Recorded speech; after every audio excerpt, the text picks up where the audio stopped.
Christianity appeals to history, and to history it must go.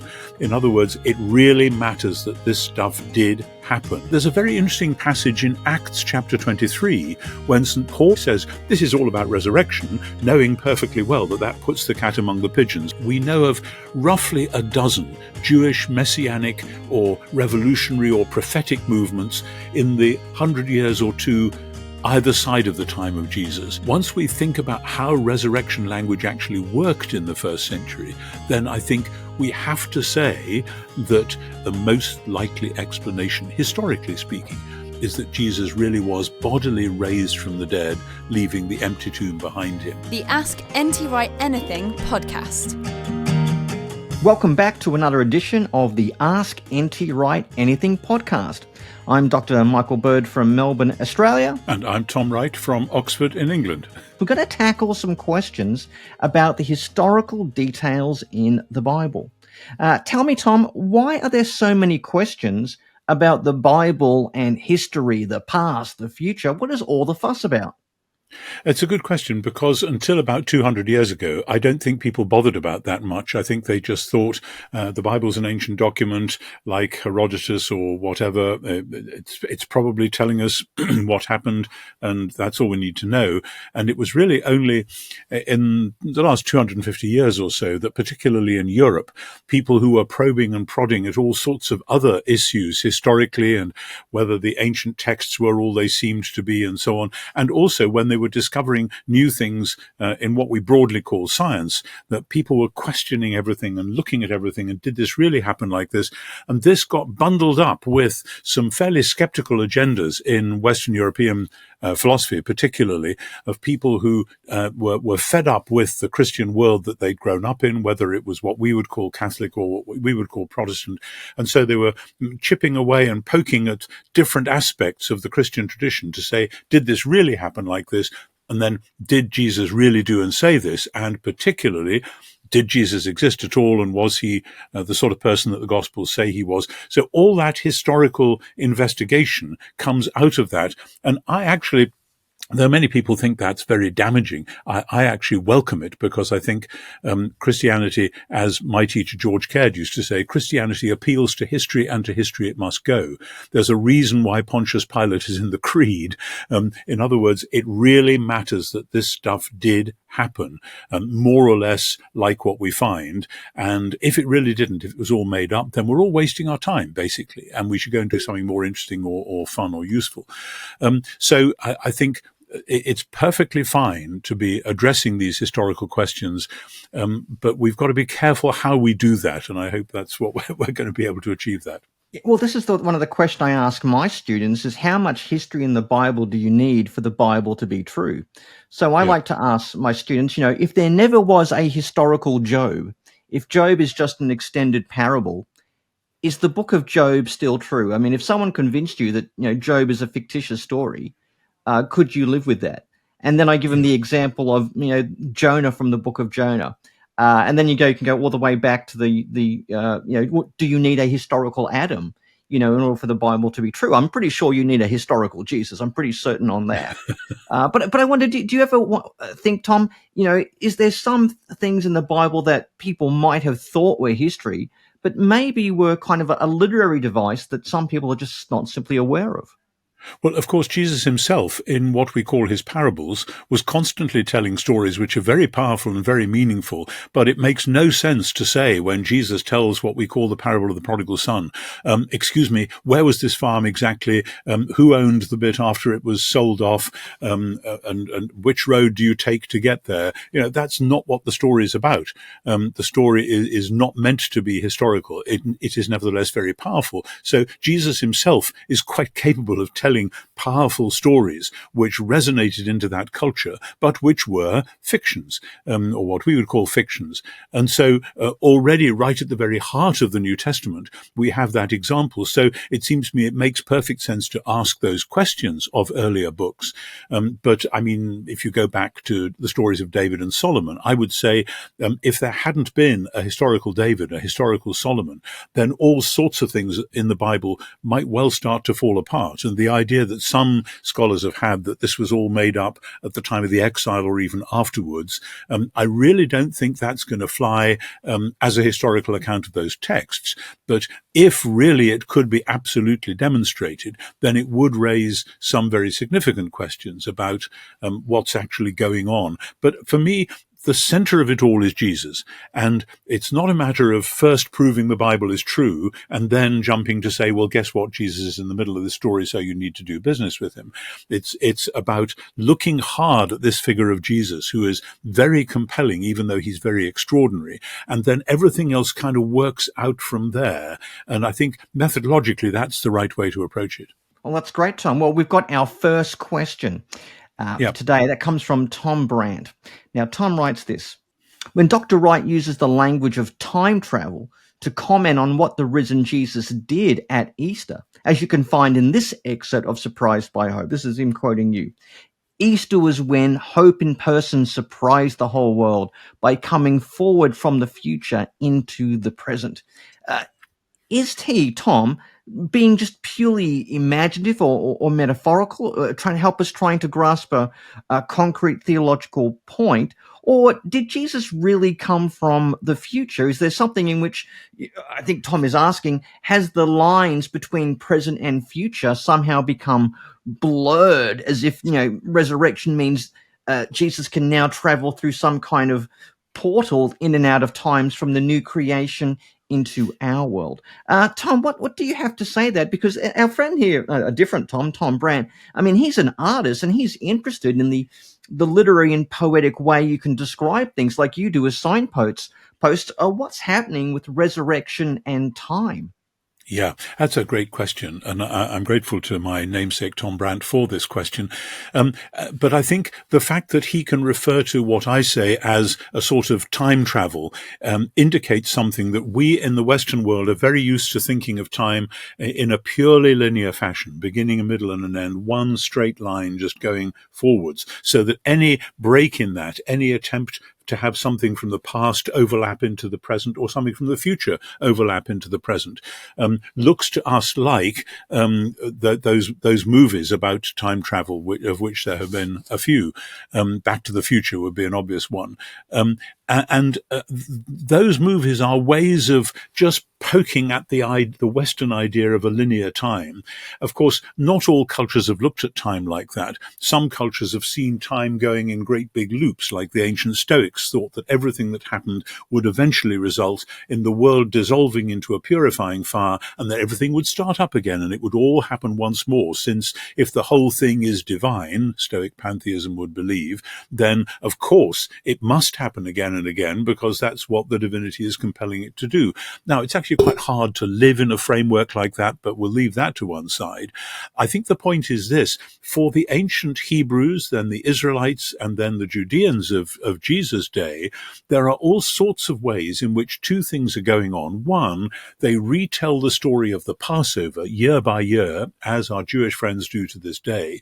But when they do that, they are quite clear they're not just telling a historical story. They're saying that we are the people who came out of Egypt. There's a sense in which the ancient event of Passover comes forward, so that sitting round the Passover table right now in Oxford or London or New York or Melbourne or wherever, they are the people who came out of Egypt. This is their identity. They are Exodus people.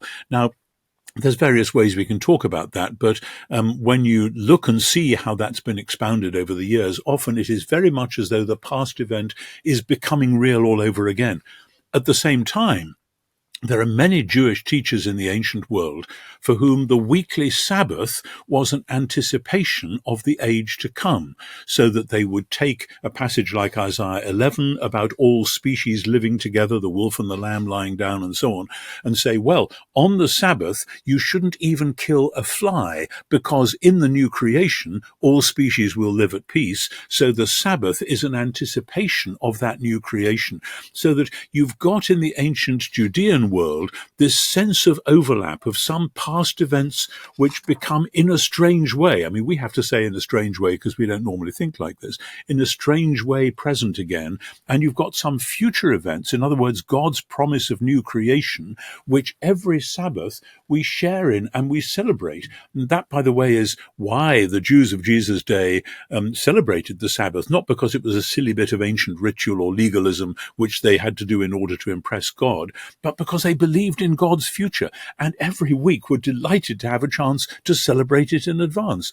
Now, I think the idea of celebrating something in advance is something we are vaguely familiar with. When a couple gets engaged, they have an engagement party, which is, as it were, celebrating the wedding in advance, which is why then, if the couple decide to split up after all, it's like something really bad has happened. Something is broken in the fabric of the world at this point. And so we're not unfamiliar with things which have got future resonances and past resonances. So then the point about Jesus and the resurrection is that in the first century, the Judean world, the Pharisees taught that in the last day, when God made the new creation, God would raise all his people from the dead, and possibly all people as a whole. That was a debating point. Would it be everybody or would it just be God's own people? But it was going to be all people at the end. So then when Jesus is raised from the dead in the middle of history, with ongoing history continuing, there's a sort of realignment that something has happened in the present, which we thought was a future hope. I actually believe now that this is one of the principal reasons why, even though he was crucified, Jesus was hailed as Messiah, because he was Israel's representative. God had done for him in the present what he was going to do for Israel in the future. Now, that's quite a complicated answer, but I hope it says this isn't just about some weird time travel idea, nor is it simply an imaginative metaphorical aid. I think the ancient Judeans and the early Christians would say, no, new creation is going to be very solid and what we would call this worldly. New creation will be heaven and earth coming together, and there are moments in the present when we anticipate that. As a Christian, I would say that's what the sacraments are all about. That's what baptism and the Eucharist are all about. They're bringing God's past events concerning Jesus into the present, and they're bringing God's future events of the great moment when all things will be made new into the present as well. And we kind of enjoy them both retrospectively and prospectively. And I don't think that's just an imaginative metaphor. We may need to use many imaginative metaphors to get the point across. And certainly I've always found that art and music are great help to opening people's rather truncated Western imaginations to hold on to the possibility of God doing things differently from how we normally conceive it. But I think the reality is more than, I don't want just to say more than a metaphor, because that implies I'm rather putting metaphors down. Metaphors are enormously important. But it's not just a sort of arm waving, oh, it's going to be something like this. It will be new creation, and new creation in the person of Jesus came, as it were, forward into the present. The place you see this sharply is in the story of the raising of Lazarus, where Martha says to Jesus, if you'd been here, my brother wouldn't have died. And Jesus says, your brother will rise again. And Martha says, I know he'll rise again at the resurrection on the last day. In other words, thanks, mate, but that's not much help. And Jesus says, I am the resurrection and the life. In other words, you have seen resurrection as something that's going to happen to everybody at the last day, including your dear late lamented brother. But you know what? I am resurrection in person. And when you reorient it around Jesus, then I think that's one of the clearest statements of something coming from the expected future into the present. So that's the framework that I would bring to it. Yeah, that's a very powerful world, Tom, and I find that very consoling, because once when I was at theological college or seminary, we were in the middle of class, and one of our students literally just got up and dropped dead. A poor girl who had just been married 6 months earlier, just had a blood clot in her leg that went to her heart. It was tragic, and we were praying for her when they're doing CPR, and then they told us that she passed away. And then someone got out those words from the Gospel of John, where Jesus says, I am the resurrection and the life. the idea, even though that death is here, eventually the veil that separates the present and the future, life from death, that veil will be torn up by Jesus himself. Pretty much universally, social science suggests that many of the institutions that we hold dear, that shape us, that provide us social support, a huge amount of this used to happen anyway inside of these traditional religious structures, and there really has been nothing to replace it. It's amazing how quickly ostensible deontologists transform before our very eyes into utilitarians on this question. We're talking about what the self is here. I mean, atheists believe in the self. Everybody believes in the self. Well, no, that's not. I mean, that I find difficult to believe. Why would an atheist believe in the self? The self is a series of non-deciding mechanisms. The arguments against God are fairly compelling, and I think the arguments against atheism are fairly compelling. The difference is that most people who believe in God have expressed doubts, and a lot of people who are atheists tend to be more religious in this way than many of the people who are God believers. If people listening agree with me that free will in fact doesn't exist, and simultaneously agree with you that free will is somehow necessary for the upkeep of civilization, then I would simply ask them to consider who's relying on the delusion here. This show does seem to have an extraordinary capacity for putting me face to face with people that I've been talking smack about online, so thanks again.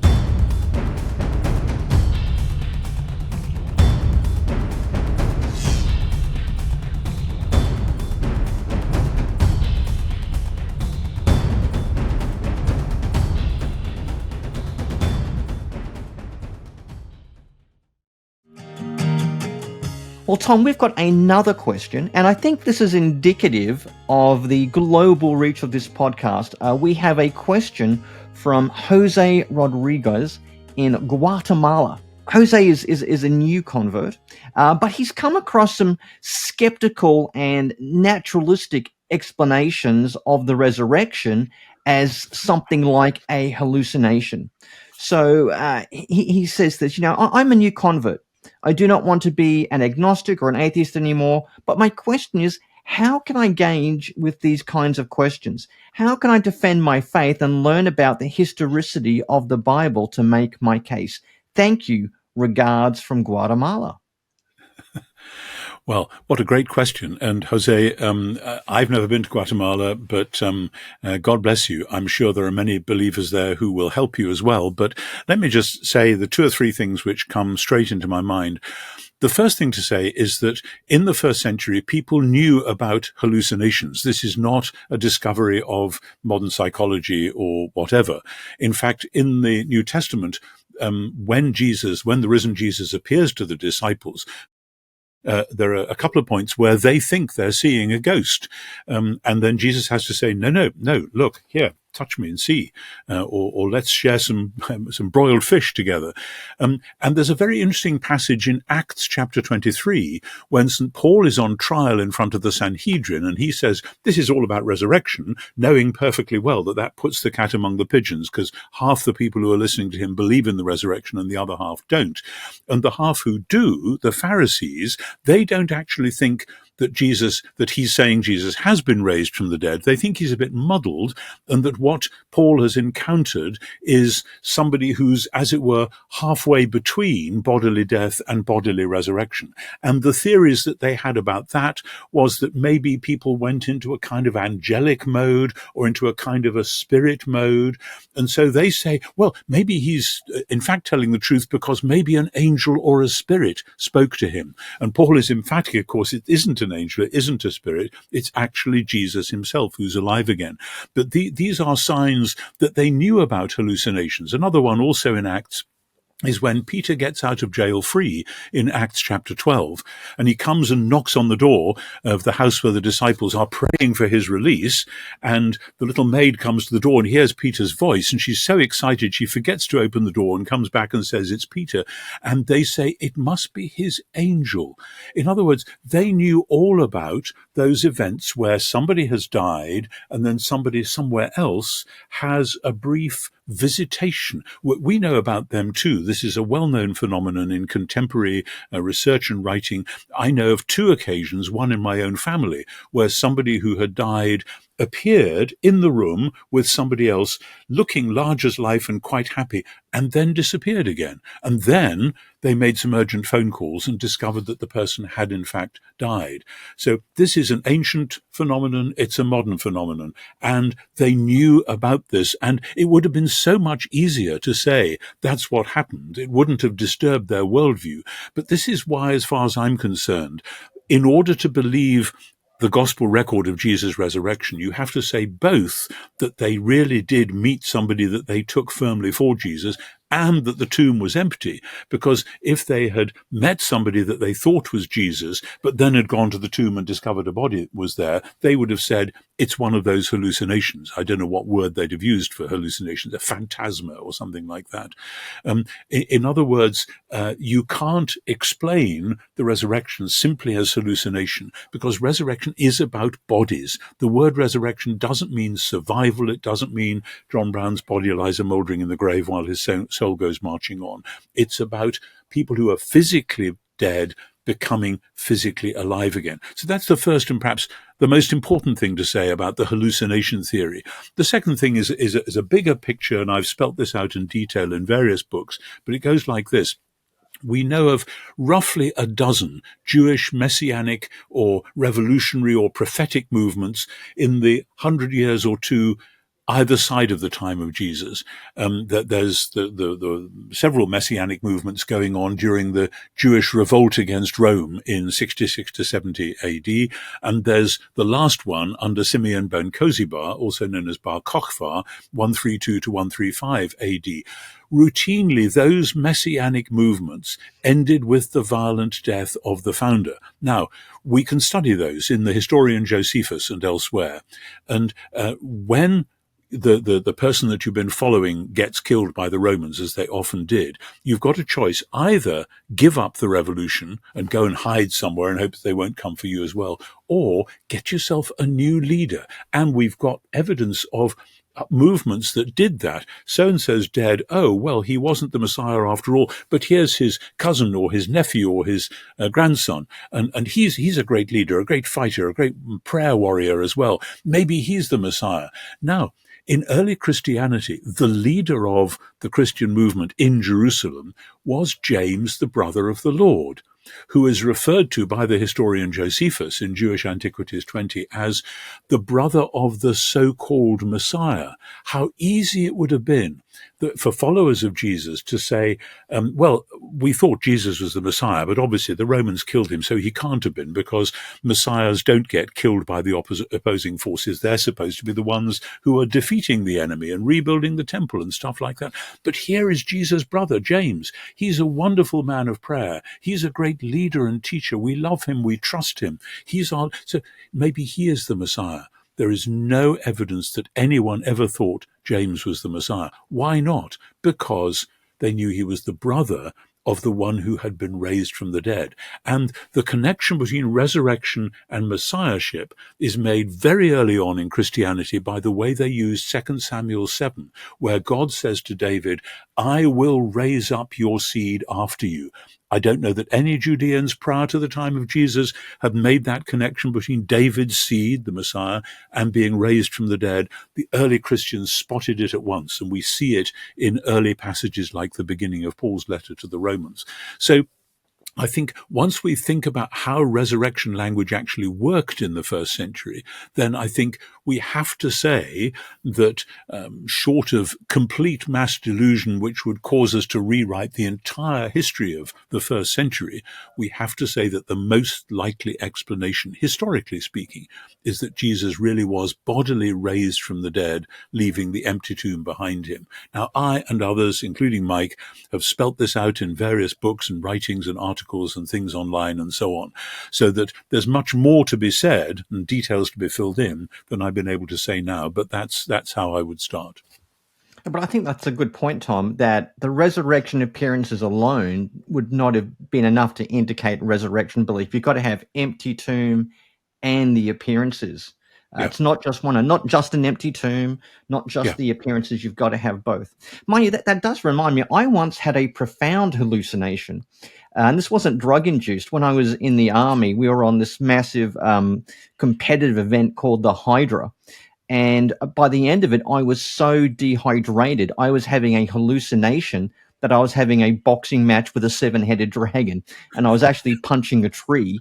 And, next thing I know, I got people pouring water all over me, and they took me to hospital and got a drip in me and everything. But it was I also knew it was a hallucination, because there aren't really 7-headed dragons the last time I've checked. But yeah, I thought you still had them in Australia. Oh, we do have big crocodiles, but thankfully they've only got one head, not 7. Okay. I don't know. I think they'd be even more scary if they had more than one head. Oh, terrible thought. Terrible thought. Well, anyway, Tom, we've got another question from Sean Forrest. Sean says this. He says, "Hello, Tom. I have heard you say that no one was expecting a dying or rising Messiah. But why did Pilate put guards in front of the tomb, being worried the apostles might steal his body to make it look like he rose? It seems they had an idea about the possibility of people expecting a rising Messiah." He says that, and thanks for all your teaching, he adds.